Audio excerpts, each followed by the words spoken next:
Okay, here's an update on the solar collector system. I changed the piping around. Instead of having parallel piping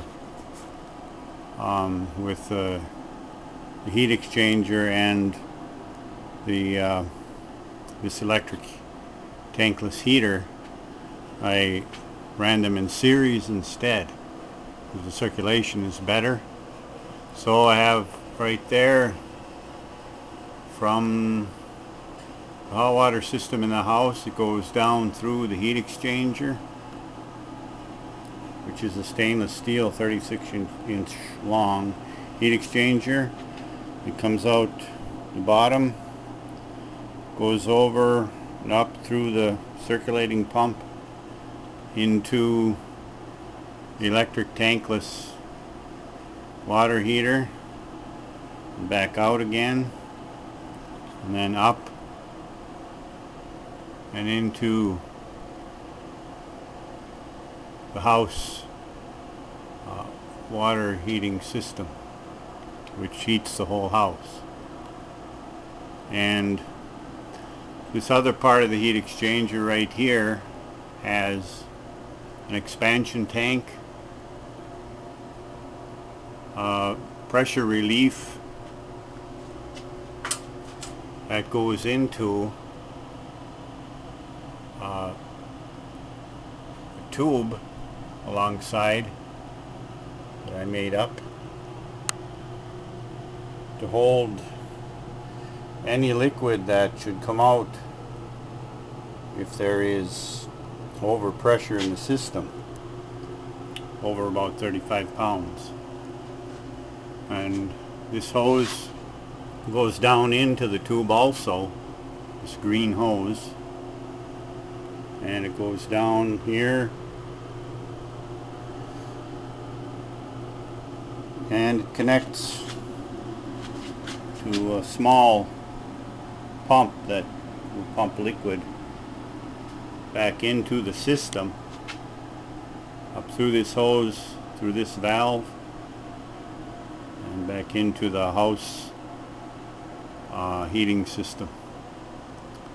Now the solar collector is completely separate from this system via the heat exchanger. These two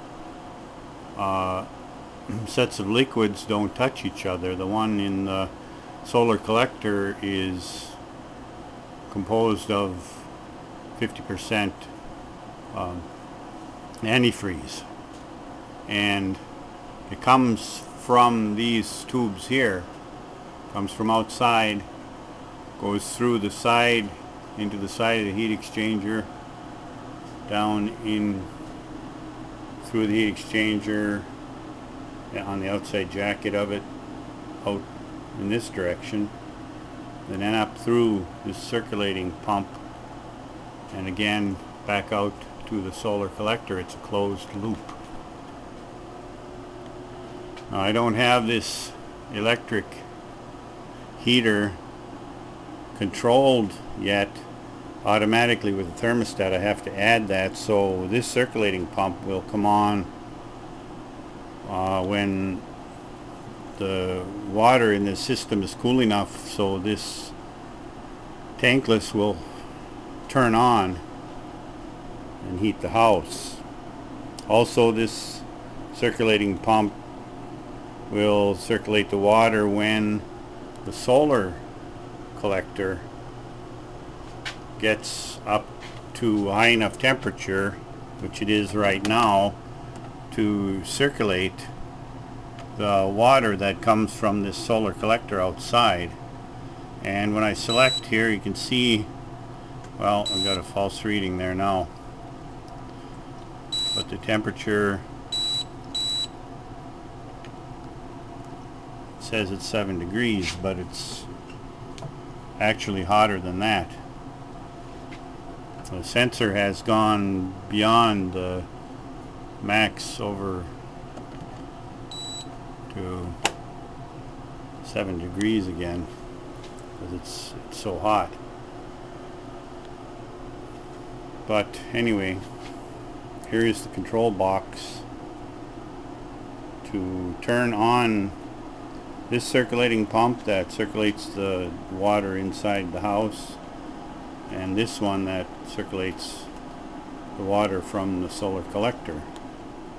Now, I'll have this circulating pump operating by either the temperature demand inside of the house, or if the water in the solar collector system is hot enough to circulate hot water into the house, this will run also to circulate it and exchange heat with the heat exchanger system. So there it is. There's the update.